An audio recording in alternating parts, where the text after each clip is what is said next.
Inviting me back down here. It's nice to see everybody again. I'm just making sure I don't go over time. And we're recording this for posterity, so.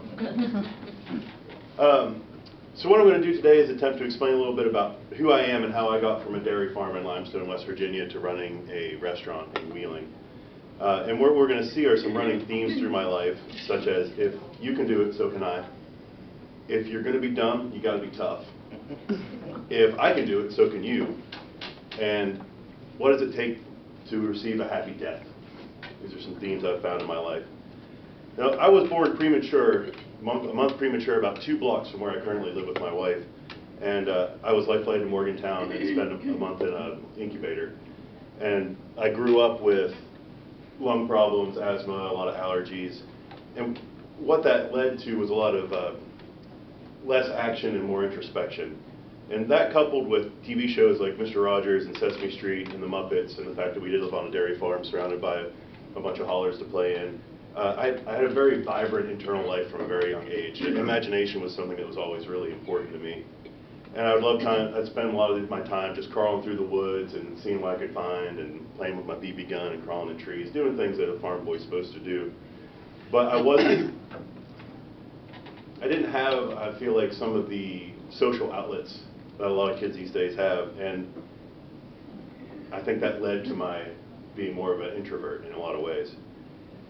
And I remember reading, part of that was developing a very strong love of reading at a young age. And I remember reading about Sir Edmund Hillary, the New Zealand mountaineer who first climbed Mount Everest, and that story really struck me. And I thought, wow, this guy's doing some, just is amazing. I want to do amazing things. I want to go to amazing places. And then later on in elementary school, our library had a series of books all about people in our history, like Daniel Boone and Davy Crockett, and all these frontiersmen, and Abraham Lincoln, and it was like what they had done and all of their accomplishments and where they had come from, and I identified really strongly with those people. And that kind of spurred me on. If someone else can do it, why can't I do that? This is great. This is the way life is, right? And then we moved down, we moved from Limestone into Glendale, and that transition was really difficult for me. I didn't play sports because of my asthma and my allergies, and I just didn't have that common bond with my new classmates that I'd had in Limestone. And unfortunately, that resulted in me getting picked on a lot, and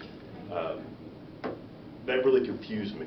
Because I didn't understand, I thought I was a pretty cool dude, and I didn't understand why everyone else didn't. And after a while, I started to think that maybe everyone else was right. Maybe I wasn't a cool dude. And I was actually suicidal at a very young age, and worked through that. And I think that those times of being angry and looking for a reason for why was this happening to me led to, I believe, a strong personal development. And it gave me an opportunity to grow in a way that maybe most people don't receive. So from that, I got a lot of resolve and strength. And at that point, I feel like I realized that not only if someone else could do it, so could I, but I knew that if I wanted to do it, I damn well was going to do it. So by the time I got into my early adulthood, teenage years, I feel like I kind of came through that, and I was learning more about myself and being more confident and growing in my friendships and very invested in exploring and learning. And as soon as I turned 18, I was like, I'm ready to go. The flag was dropped and I hit the road, and a month after I turned 18, I was in Pittsburgh going to art school. And I was up there for 3 years. During that time, I started traveling. I took some small trips. There's a very classic story of a failed trip to Philadelphia, and my first big road trip to Muncie, Indiana. I went out there to visit a friend, and it's so funny to look back on the me 20 years ago or whatever it was, and think about how far Indiana seemed at that time. And now, having gone all over the world, and Indiana's a day trip. So at the end of 3 years in Pittsburgh at art school, I took stock. I felt like, okay, I've done everything I have to do. I went to school, I got a degree, now what? And I felt like I hadn't learned enough, and I wanted to learn more and be more of an agent in my life. And I started trying to teach myself those things by reading classic literature, and I realized, although that was a wonderful thing to do, that I needed more help to get where I wanted to be. So I looked at going back to school again, and I chose West Liberty. I went back to school. My parents helped me through art school, but I put myself through a 4-year degree at West Liberty where I studied English and philosophy. And my goal there was to learn how to think and learn how to write about what I was thinking. During that time at West Liberty, I took my first Greyhound trip to New York City. That was an interesting trip, to say the least. I also traveled to Cleveland and Chicago, and I pretty much, any money I had left over, didn't go to food and went to gas. So I could go places, go see things. I'd spend a lot of time in Morgantown. I'd go to D.C., anywhere that my '79 Ford Granada could get me, until it scared my folks so much that they helped me get into a slightly safer car. And during that time, I also had my first trip out west. My girlfriend at the time and her younger brother and I went all across the country. We did like a sampler plate of everything, Mount Rushmore and the Black Hills and Seattle and all through California. And if my appetite hadn't already been whet, it was at that point for sure. I wanted to see it all. I wanted to travel as much as I could and experience as much as I could. So after graduation, my goal was to get out of debt as quickly as possible and to do something to give back to, I guess, the world. And how I found to do that was to be an instructor at a wilderness program in Canaan Valley, where we spent 28 days of a month in the woods. That means no showers, sleeping in a sleeping bag, eating rice and lentils, with 8 to 10 kids who pretty much hated my guts. And I did that. I spent 365 days in the field in the course of 2 years. And by the end of my time at that school, I had paid off my school debt. Also during that time, I took my first trip to Europe. And I spent 6 weeks traveling through Ireland, England, and Germany. So after I paid off my debt and I was kind of taking stock, what do I want to do next? I ended up collecting a bunch of used wilderness gear to take out to a group in Oregon who are protecting old growth forests, and through hook and crook managed to get that gear all the way to Oregon without a car, which is another really interesting story. The low point of that trip was probably losing my baggage on Greyhound, not having a change of clothes for 2 weeks, and sleeping on a loading dock. Let's see. After that, I went to the Dominican Republic for a month. I had a friend in the Peace Corps, and I went down there and explored what that was like. And we spent 2 weeks traveling through the interior, and then 2 weeks at a resort. And to juxtapose those two experiences was intense, to say the least. How the people from America and Europe in the resort were living versus the cinder block huts that we saw along the International Highway was a very intense experience, and at the least taught me how to be thankful for what I have. Even sleeping on a loading dock was better than what some of those folks go through on a daily basis. And when we were on the International Highway, which is a one-lane dirt road on the edge of a cliff, which I traveled on the back of a flatbed truck going about 60 miles an hour, there were armed forces all over the place because as bad as the Dominican Republic was, people were trying to steal in there from Haiti. So that gives you an idea of how bad Haiti is. So I think you're starting to see this. If you're going to be dumb, you got to be tough. Being comfortable with suffering is something that I've learned I have a knack for. Let's see. After the Dominican Republic, I came back to Canaan for a short period of time, and then I moved to Chicago. And it was actually to tie in the cooking. I started cooking at West Liberty. I started out in the dish pit and then moved up to line cook.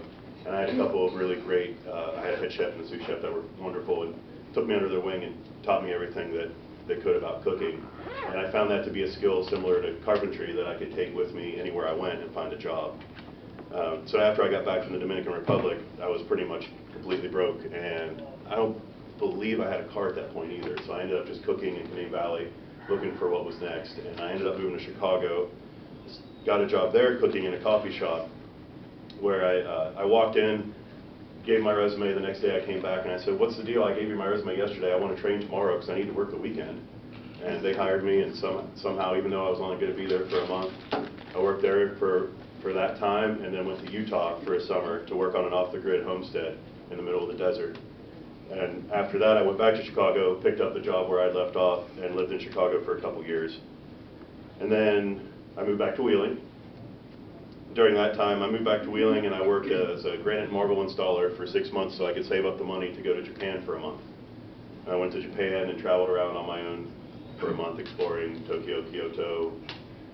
There's a town called Beppu, which is south.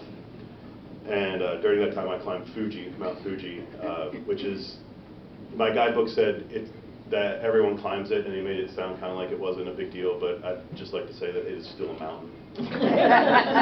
And the way I did it was dumb, and I started out at the very bottom of the mountain. Most people go halfway up to the 5th station. They have these like little huts where you can get water and stuff. They're called stations, and no one starts at the bottom anymore, but I did. And hiked all through the night, got to the top right at sunrise, and then I hiked back down the other side of the mountain because I wanted to see a different view, and didn't realize that it was closed. There was no services, there were no people, so exhausted, dehydrated, no food, and Mom's blanching as I talk about this. Like, I sat down at one point and started to fall asleep, and I realized that with the mist and the cool air up there, if I fell asleep, I'd probably get hypothermia. I wouldn't come back down off that thing. So that was an interesting trip too. After that, I came back to Wheeling, and I worked in Wheeling for about a year, and then my wife-to-be and I decided that we wanted to move to Idaho. See how I'm doing on time here? You're good. Okay. So my wife-to-be, Katie, and I decided to move to Idaho, and she had graduated from West Liberty as well. That's how we met. And I said, well, you've been told what to do your whole life. What do you want to do now? Did you want to stay in Wheeling? Because that's cool. We can stay in Wheeling. I love this place. I always come back here. Or do you want to go somewhere? And she said that she thought she wanted to go somewhere. So I said, well, where do you want to go? And we tossed it around for a while, and we finally decided to go to Idaho. So we went out there, and it took us about a year to get kind of settled and find our niche, but we ended up working at a cross-country ski lodge where I was eventually the sous chef there, and we worked there for 4 years.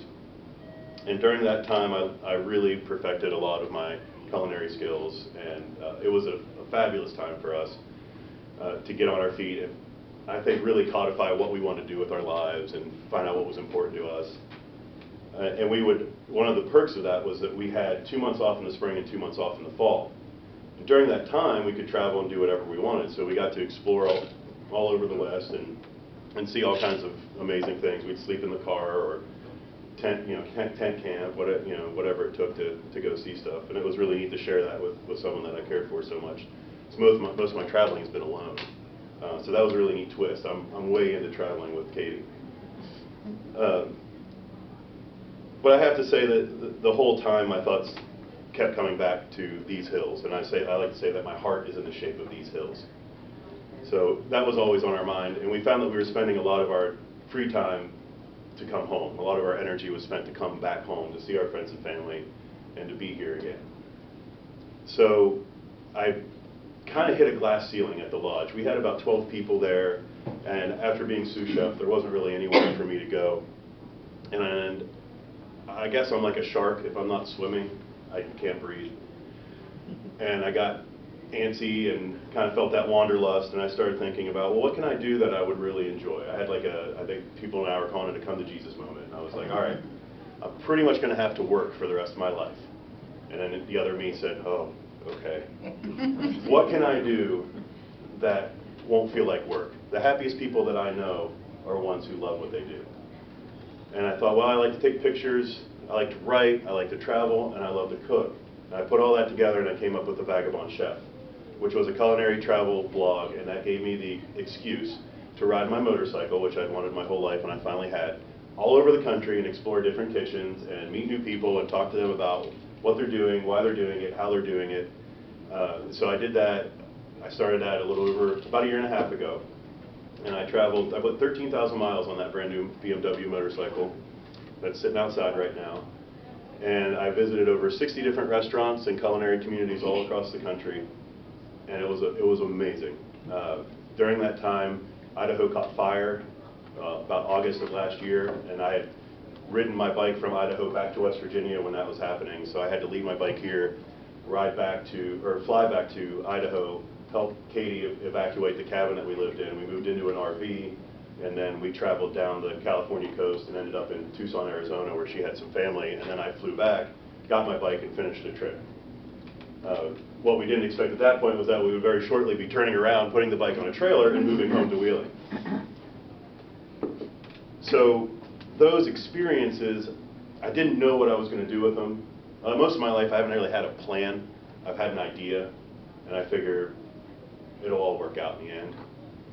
And people would talk to me about what I was going to do with that, and I said, I don't know, maybe one day I'll write a book, or we'll open up our own place, or who knows, but something will happen, something will work out. And then we had the opportunity to move back home and work in a restaurant, which was a great boon, to us. I think at that point we had decided that this was where we wanted to be, and this was what was important to us. Even though we like to travel, we wanted to be home after living away that long. And the people here they're a special sort of folks, and everyone's the same in some ways, but everyone's also very different. And we learned a lot about that while we were traveling, and just really wanted to be home again.